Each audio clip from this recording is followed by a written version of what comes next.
स्वामीर टांगिया चोटरे स्त्रीर मृत्यु कलाहांडी जिला केसिंगा थाना ब्राह्मणी ग्रामर रमाकांत राउत नामक युवक निज स्त्री पुष्पा राउत को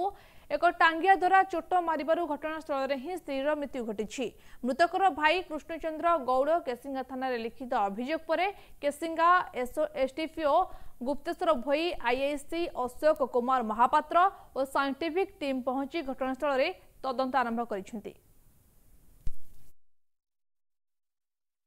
ना मैं तो कॉलेज थी 1:30 बजे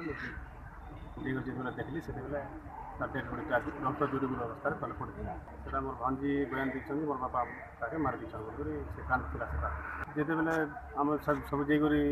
तार सास और ससुर यौतुक प्रथा के नहीं करी मझे टर्चर करते से सही नहीं पार झील आम आईला आर कही मत गाड़ी दियो पैसा दियो कौन से मना बता आम तो गरीब लोग अच्छु के पाइमती तो कहलु ताके जिते पार्टी पर्यटन तुमको चेष्टा करूँ से बंद नहीं कर जहाँ आम पाइमु